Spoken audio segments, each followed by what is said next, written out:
Warning, tayangan ini hanya sekedar berbagi informasi dan hiburan semata. Tidak bermaksud untuk menyinggung perasaan dan menyakiti hati pihak manapun.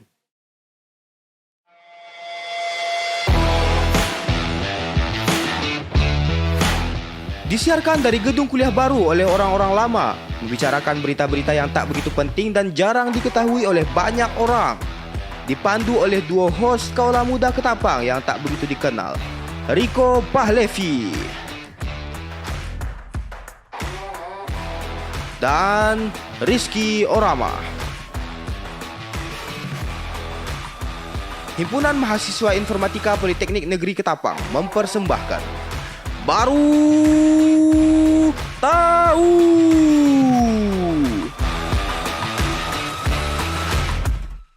Assalamualaikum warahmatullahi wabarakatuh. Waalaikumsalam. Kita kembali lagi di acara Baru Tahu. Baru tahu apa? Baru tahu kita hari ini kedatangan Pak Eka. Wih. Siapa tuh?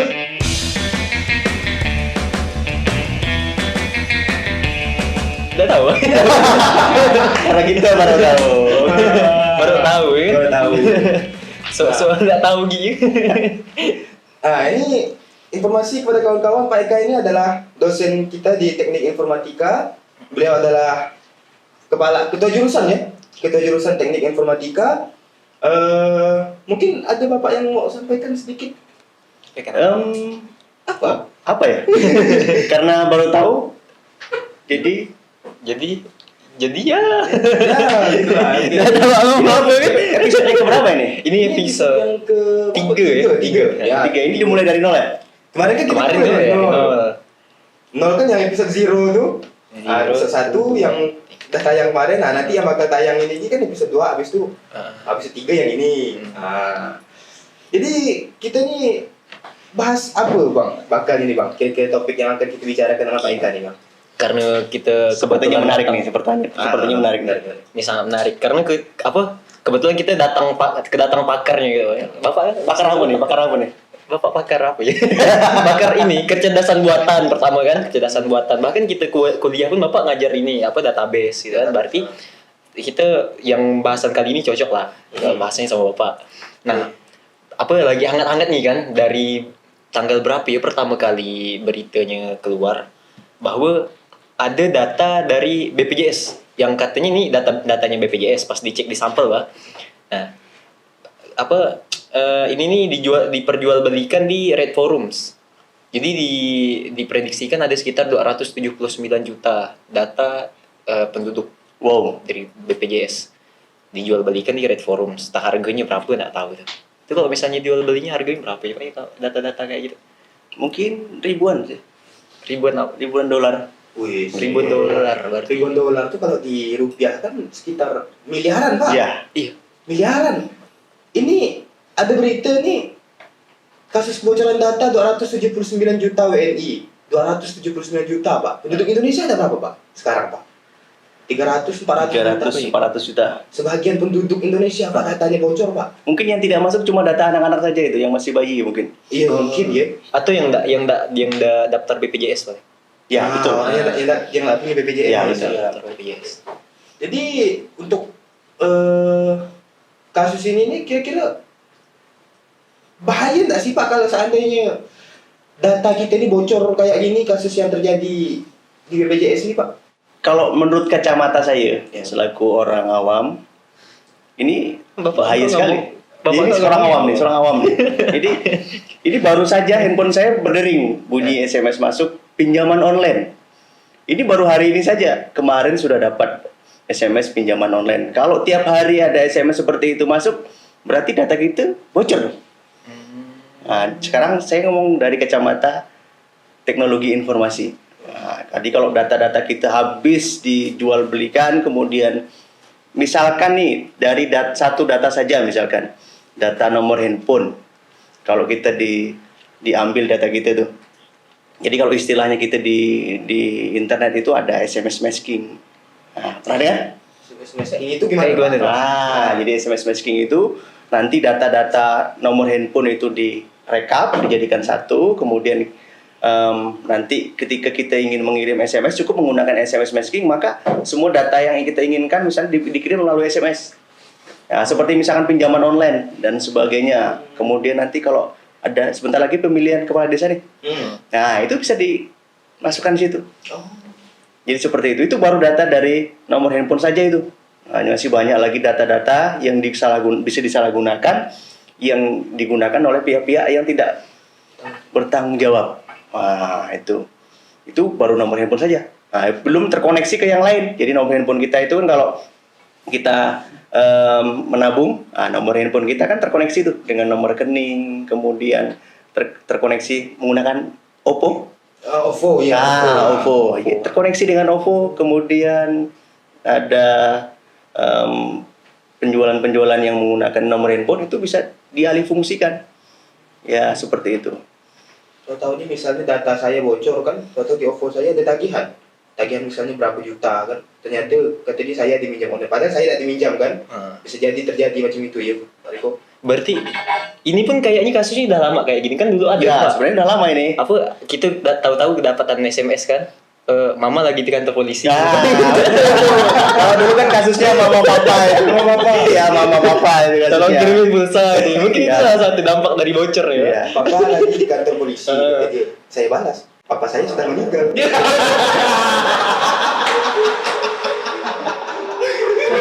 Baru nomor HP.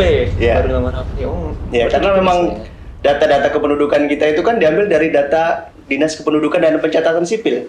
Nah, data itu lengkap sekali. Dari data nomor induk kependudukan, kemudian mamanya siapa, bapaknya siapa, kemudian tanggal lahir, kemudian sampai dia nikah, meninggal pun ada tanggal yang di situ. Kalau terkoneksi ke Dinas Kependudukan dan Pencatatan Sipil. Nah, itu. Jadi kalau sampai 279 juta tadi ya, data disalahgunakan, bocor keluar, digunakan dengan orang-orang yang tidak bertanggung jawab. Nah, itu berarti udah rusak dah negara Indonesia ini, udah darurat nih. Datanya sampai bocor ya. Ya. Nah, itu berarti apa? Penyebab bocornya pun bisa banyak ya Pak ya? Iya, bisa banyak sebenarnya. Bisa dari hacker yang meretas database-nya. Ya. Bisa dari orang dalam. Nah, saya cenderung malah dari orang dalam. Saya cenderung dari orang dalam. Jadi kenapa? Karena memang kalau seorang admin saja, orang admin yang biasa saja, itu ketika dia dia itu sudah punya data sekeliling saja. Nah, jadi kalau ada super admin, nah itu lebih tinggi lagi levelnya. Jadi kalau misalkan ada super admin, jadi semua data di Indonesia itu bisa saja dengan sekali tarik saja. Seperti itu, tidak perlu lagi hacker. Nah, seperti itu. Jadi kalau misalkan seorang admin seorang admin yang ada di BPJS. Nah, dia itu kan bisa menarik data yang ada ruang lingkup sekitar, misalkan di Kabupaten Ketapang. Maka dia bisa menarik data kependudukan yang ada di Kabupaten Ketapang. Bayangkan tuh. Nah, jadi kalau di atas levelnya dia lagi, misalkan di provinsi, maka dia bisa mengambil data di provinsi. Nah, level tinggi lagi berarti dia bisa mengambil data di Indonesia. Nah, kalau sempat misalkan orang yang tidak punya kredibilitas yang tinggi, seorang admin tadi, maka bisa saja dengan cepat dia bisa membocorkan ke pihak ketiga. Apalagi misalkan dia punya background berkaitan dengan teknologi informasi yang bisa di data-data itu bisa dijual belikan di situs-situs XG dan seterusnya. Seperti itu. Wah, luar biasa kan? Iya, Luar biasa. Nah, itu Bahaya sekali ya. Ini apa namanya Pak? Ada tak Pak cara-cara untuk antisipasi biar data kita tuh aman gitu Pak? Ada antisipasi, ada caranya tak dari kita pribadi misalnya kepada penonton-penonton misalnya, ketika tahu data kita diretas kita harus cepat-cepat ganti password atau ganti nomor HP gimana? Ada tak Pak caranya Pak? Nah, jadi kalau misalkan data-data yang sifatnya pribadi digunakan oleh situs-situs tertentu, maka secara berkala, jadi yang menggunakan data-data kita itu, akses-akses yang menggunakan akun kita itu secara berkala diganti passwordnya. Nah, seperti itu. Tapi kalau misalkan data-data kita dipegang oleh pemerintah, nah itu yang susah tuh. Nah, kita tidak bisa mengaksesnya kan? Nah, misalkan data kependudukan, ya kan? Kemudian di BPJS tadi itu, jadi kita susah untuk mengaksesnya. Sehingga data-data kita yang murni pure ada di sana. Seperti itu. Jadi mungkin kita cuma berharap kepada negara Indonesia ini lebih baik lagi dalam menggunakan data-data kita. Nah, jadi security-nya kalau bisa memang berlapis-lapis, karena dunia cyber dan dunia retas meretas ini selalu berkembang pesat. Nah, jadi mengalahkan orang yang lebih pintar membuat website dan seterusnya seperti itu. Itu tips dari saya seperti itu. Kalau misalkan kita menggunakan data-data kita, ya paling enggak misalkan mesin ATM kita ATM kita diganti passwordnya secara berkala misalkan. PIN-nya, kemudian kalau misalkan ada kegiatan-kegiatan yang mengharuskan nomor handphone kita misalkan, nah kita telisik lagi apakah nanti data-data kita akan digunakan atau tidak. Nah, seperti itu. Karena sebelumnya pun pernah terjadi kan Pak, yang Tokopedia waktu itu. Iya, Tokopedia. Tokopedia. Di Tokopedia kan otomatis itu punya data-data apa ya, di dalamnya kartu kredit biasanya ada kan. Iya. Kredit, alamat. Alamat, terus PIN-nya segala macam. Jadi waktu itu tuh bentuk penanggulangan waktu itu tuh mereka disuruh ganti password dan lain-lain. Nah, kalau dari Antisipasi. Tokopedia nih, menurut Anda nih, ini salah siapa nih? Wah, salah siapa ya? Siapa yang bisa disalahkan? Mungkin kalau dari kacamata saya Pak, yang awam ini Pak, mungkin keamanan dari Tokopedia ini kurang Pak. Tokopedianya ya berarti. Keamanan database-nya kurang. Nah, Sehingga mudah Bisa jadi. orang. sependapat. Ada nggak kemungkinan orang dalam? Ada sih. Ada Ada sih. kemungkinan orang dalam. Buat keuntungan pribadi kan Keuntungan pribadi. bisa tidak menutup kemungkinan sih ada yang kayak gitu. Karena kemarin saya pernah ada baca-baca, ada dengar-dengar gak berita kalau tidak salah. Tahu-tahu ada muncul di di tagihan itu ratusan juta Pak. Padahal dia tuh minjam, dia pernah minjam online Pak. Dia pernah menggunakan data untuk minjam online 2 juta kan. Tahu-tahu tagihannya ada 100 juta. Wow. 100 juta lebih Pak. Jadi Karena gimana? kemungkinan hal itu bisa terjadi karena data-datanya ini sudah bocor Pak. Dipakai orang lain untuk Minjam kembali. meminjam, tapi pakai nama dia. Pakai data dia tadi. Iya. Jadi bayar tuh dia. Ya, Jadi dia terpaksa bayar atau gimana tuh? Anda tahu lah ini perkembangan selanjutnya setelah berita itu ada itu. Intinya itu muncul tagihan 100 juta Pak. Dan kan ada sekarang nih situs-situs pinjaman online yang tidak diawasi oleh apa? OJK. OJK. Banyak tuh Pak.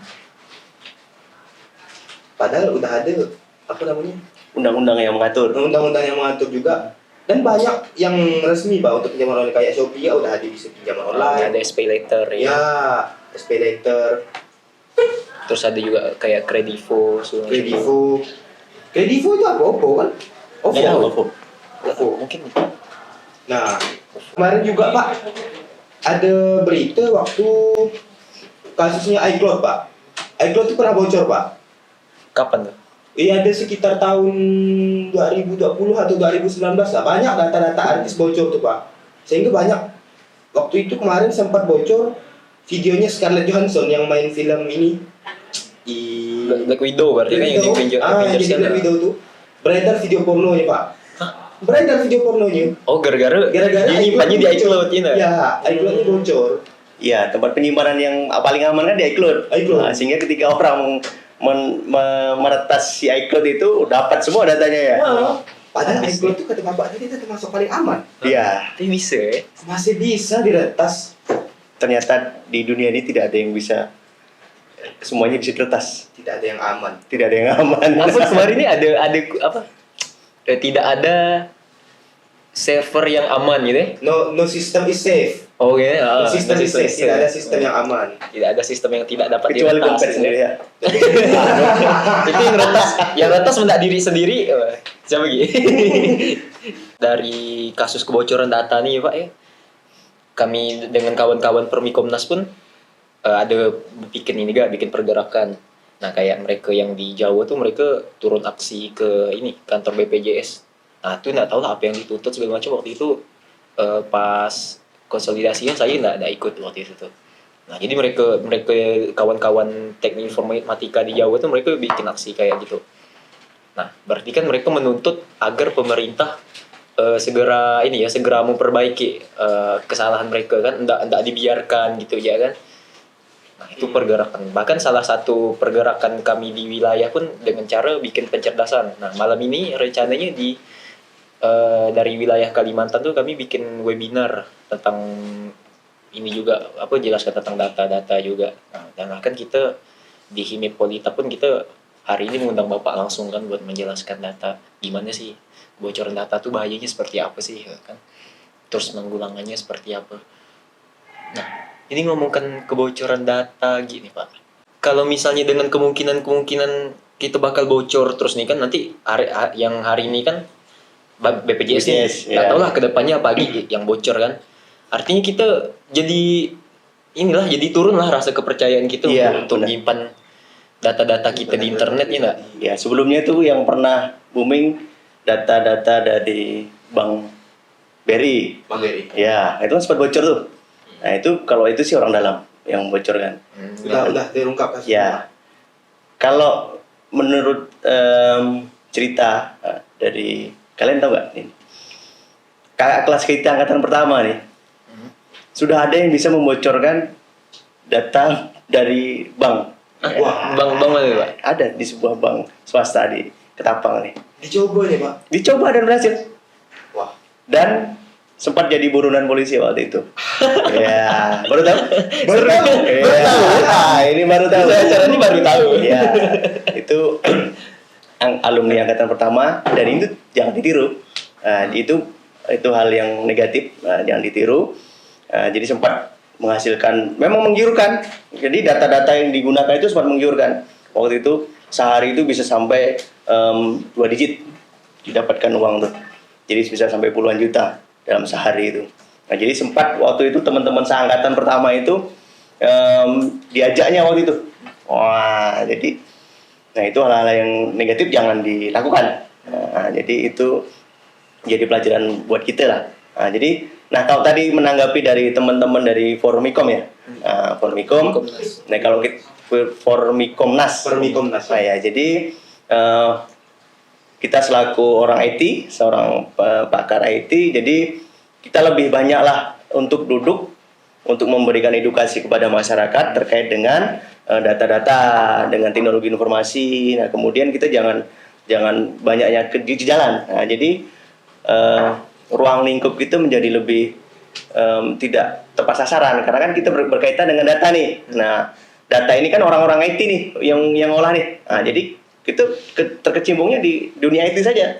Misalkan buat sebuah pergerakan untuk melindungi data-data di negara Indonesia nih. Nah, jadi kemudian buat forum-forum yang terlibat di dalam jaringan jual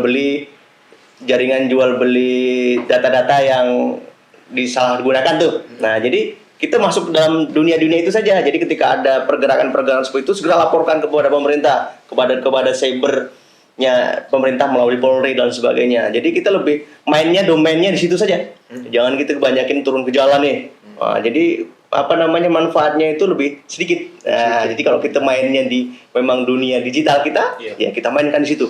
Ini kalau orang seluruh Indonesia nih yang bergabung nih, orang-orang IT-nya nih, kalah tuh si cyber yang nakal-nakal tuh, ya kan? Iya. Pasti kalah. Nah, jadi apalagi kalau gabung sampai seluruh dunia kita punya jaringan dan sebagainya. Nah, jadi itu saran saya untuk Formikomnas. Ya, seperti itu.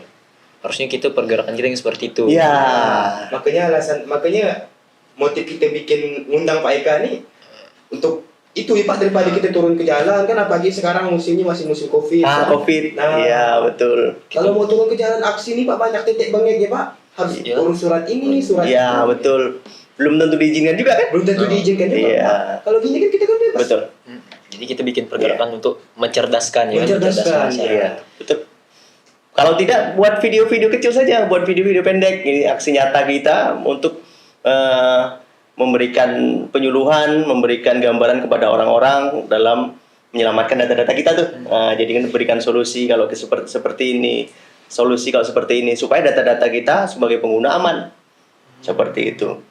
Jadi bagi orang-orang awam lah, seperti itu. Bagi pengguna ini, orang-orang ini sekarang nih tidak yang muda, tidak yang tua, yang anak-anak, semuanya sudah menggunakan media sosial semua tuh. Iya. Iya, kita buat konten-konten yang menarik. Ya, itu keren tuh. Itu aksi nyata untuk seorang ahli IT. Iya, seperti itu. Seorang mahasiswa. Orang mahasiswa lah. Gitu. Iya, seperti itu. Terus sekarang kita mungkin masuk ke segmen berita kita ya Pak. Nah, boleh. Oke. Jadi ini ada segmen baru yang kita bikin, segmen berita kita. Ini dia berbau. Berita baru tahu.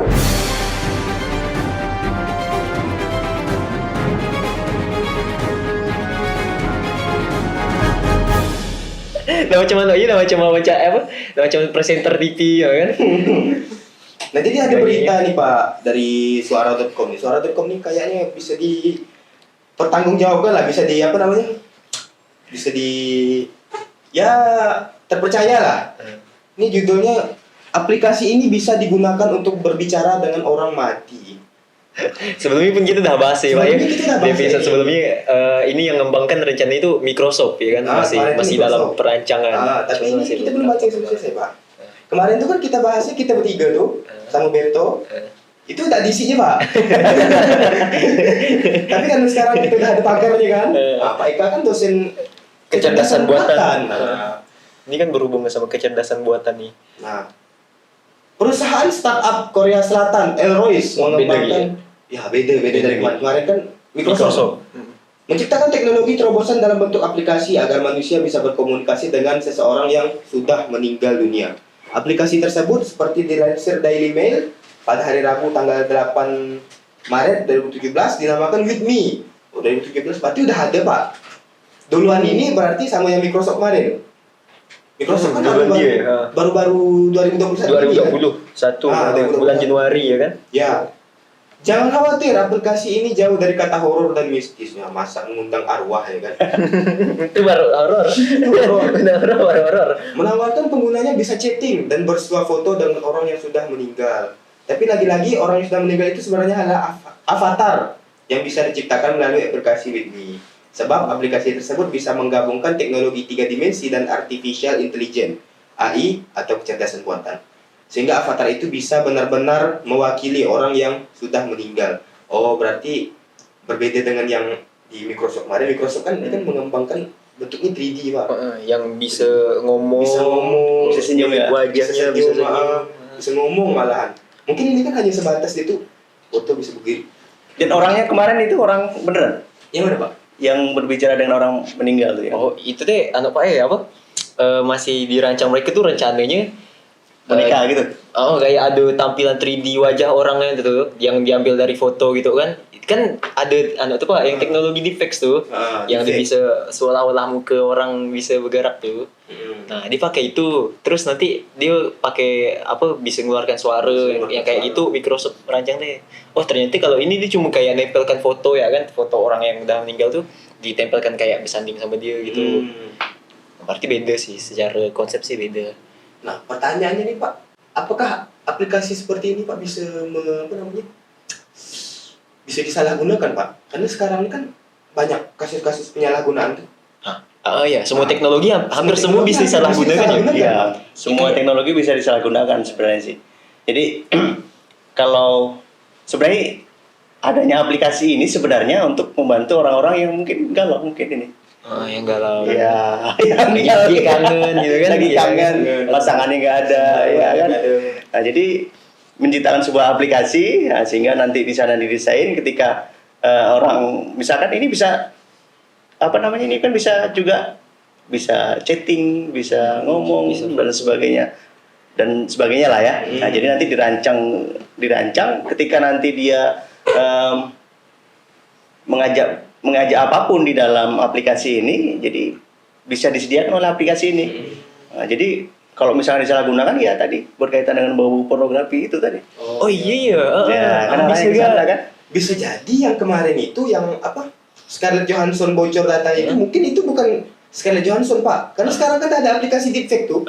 Jadi seolah-olah mukanya Scarlett diganti. Johansson tuh diganti ke Iya, bisa jadi itu. Kan suara sekarang muka dan sebagainya sudah bisa udah ditiru. Iya. Ya apalagi itu yang tuh Jepang tuh. Nah, Iya, Jepang iya. tuh pasarnya seperti itu tadi tuh. Ya, udah pernah nonton? Pernah. Terungkap ya. Karena saya terjebak ya. Kok saya jawab pernah ya? Balik Inggris ini kata dia foto apa? Untuk dalam aplikasi ini kita perlu memasukkan foto orang yang udah meninggal tersebut. Misalnya saya pengen komunikasi ini dengan Pak Riko nih misalnya. Saya masukkan foto Pak Riko ke dalam aplikasinya terus diolah sama aplikasinya biar kita Mirip. tuh Mirip dengan avatar itu ya. Ya. Biasanya dengan yang Microsoft kemarin, Microsoft yang mau dikembangkan Microsoft itu lebih maju Pak.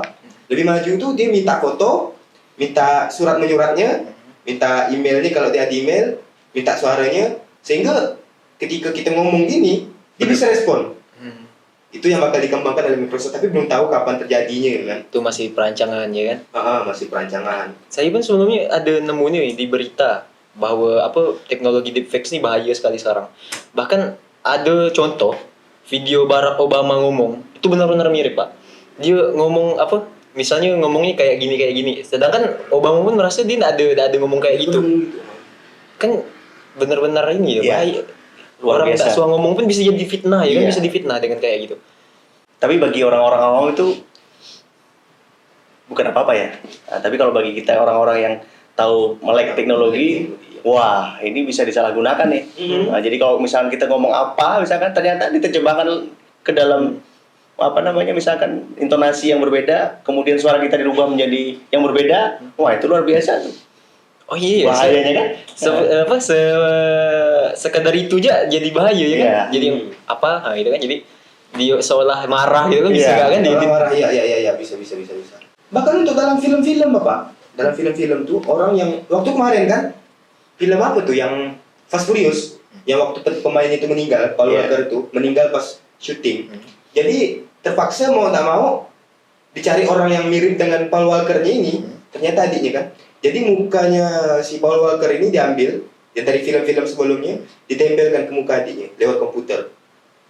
Dan mirip kan? Mirip Pak. Iya. Dari suaranya dibikin mirip. Dari gerakannya iyalah bisa ditirukan. Wajah ini Pak menyatu sekali. Yuk kita belajar. Belajar Gimana nih cara belajar yang kayak gitu ya Pak?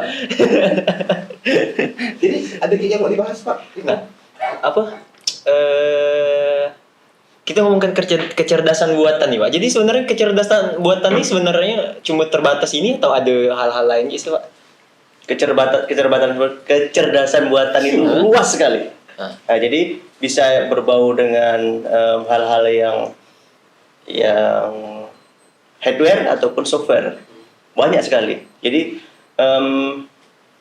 sekarang saja kalau kita ngomong di handphone nih, misalkan kita ngomong mobil misalkan, itu tidak perlu waktu yang lama, 1 menit udah muncul di beranda kita itu, di media sosial kita itu mobil sesuai dengan warnanya.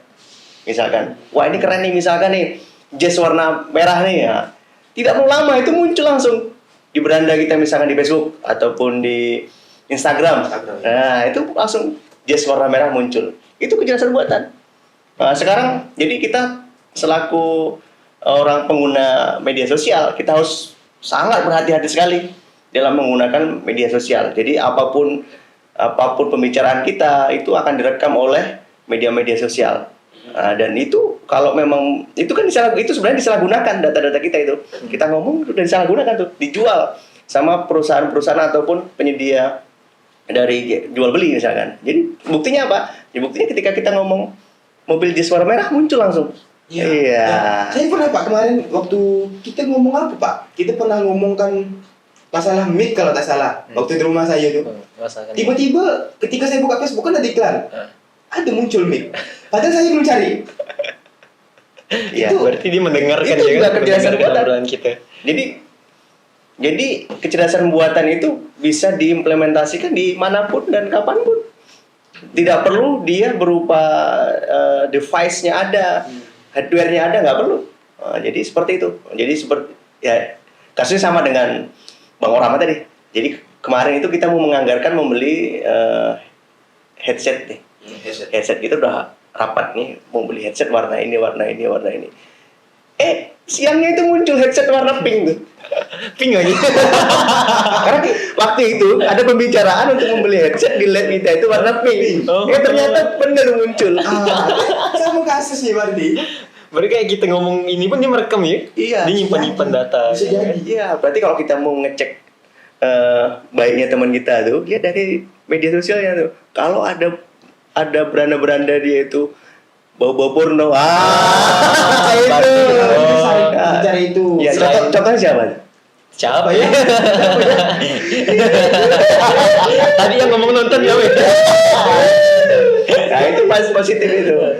Berarti apa yang kayak gitu selain kita cari kita enggak cari pun bahkan kalau kita ngomong pun dikeluar ya. Iya, keluar. Itu bahayanya sekarang kecerdasan buatan memang sudah diimplementasikan di semua aplikasi apapun. Nah, itu kita harus benar-benar menjaga lisan kita, kemudian data-data kita supaya tidak bocor. Seperti itu. Jadi ya kalau yang jalur normal ya kalau misalkan di Tokopedia ataupun di Shopee nih. Nah, jadi kecenderungan orang misalkan beli earphone warnanya misalkan warna hitam semua tuh. Nah, jadi data itu bisa disalahgunakan tuh. Jadi nanti bisa di data yang warna hitam tuh berarti nanti perusahaan-perusahaan penyedia earphone itu pasti memproduksi warna hitam berlebih. Karena kalau dilihat dari trennya ternyata orang banyak beli warna hitam misalkan. Nah, itu kan juga termasuk kecerdasan buatan. Pengolahan big data. Kalau di kecerdasan buatan itu. Iya, big data. Ya, big data. Pernah dengar? Pernah. Saya belum pernah. Kita ngomong pernah ya. Kita pernah. Yang pagarnya sendiri. Ya, itu big data itu. Jadi kalau di kita itu ada Pak Darmanto. Boleh sekali-sekali diundang Pak Darmanto dan Ibu Korprodi kita, Bu Rizka Atimi. Nah, jadi beliau kemarin sudah mendapatkan sertifikat big data. Wow. Keren. Ya. Boleh kita undang episode khusus dulu. Jadi kesimpulannya pelajaran yang kita dapat hari ini nih, kecerdasan buatan tuh ada banyak bentuknya ya Pak. Luas sekali. Kayak misalnya tadi kita bisa manipulasi wajah orang, kita bisa manipulasi suara orang, itu kecerdasan buatan. Bahkan mungkin sesimpel komputer bisa gerakan tangannya kiri ke kanan ya, itu sebuah kecerdasan ya Pak. Betul. Itu yang tampak tuh. Yang tampak. Nah, berarti ada hal-hal yang tidak tampak. Jadi misalkan seperti pengolahan big data. Nah, itu juga yang saya ceritakan tadi itu. Jadi ketika kita ngomong ini nih, ini handphone kita udah ngerekam nih. Nah, itu juga termasuk salah satu kecerdasan buatan. Nguping ini ya. Iya, nguping gitu. Nguping. Ya, ini nguping nih. Handphone HP, kita ya? nih, itu nguping tuh. Seperti itu. Bahkan komputer kita juga bisa nguping. Kalau dia disediakan device untuk mikrofonnya. Iya, kalau yang seperti ini kan dia tidak ada device. Kalau komputer-komputer yang sekarang tuh kan belum ada device mikrofon tuh. Nah, kalau handphone kan sudah ada device mikrofonnya. Nah, jadi dia langsung nguping lewat mikrofon kita itu. Nah, jadi kita harus selalu berhati-hatilah dalam menggunakan media sosial karena selain orang juga ternyata handphone juga kita nguping. Lagi ya, Ternyata handphone juga nguping kita gitu. Dan menurut kemungkinan laptop kita ini ada kameranya nih. Ya, bisa mata-matai kita. Bisa mata-matai kita. Jadi saya ucapkan terima kasih kepada Pak Eka Wahyudi Siap, sama-sama. bersedia mengisi acara baru tahu kita ya. Dan kita pun baru tahu juga data-data yang tadi itu bisa disalahgunakan tuh sedemikian rupa parahnya ya. Ternyata SMS yang muncul tuh ternyata Hasil dari pencurian data. Pencurian data. Ya. Oke. Sampai jumpa di episode yang selanjutnya dengan pembahasan-pembahasan yang lebih menarik dan dengan narasumber yang lebih barbar. Tetap lagi ngomong. Oke, tetap di baru tahu. Baru tahu apa? Baru tahu ternyata yang SMS mama minta pulsa itu ternyata kebocoran data. Iya. Oh iya. Gak lucu. Ini hilang ada lucu. Ngomong hilang, Pak. Oh, boleh. Hilang. Silakan hilang, Pak. Silakan hilang. 1, 2, 3. Wah, saya tinggal sendirian. Saya hilang juga. Tugas editor.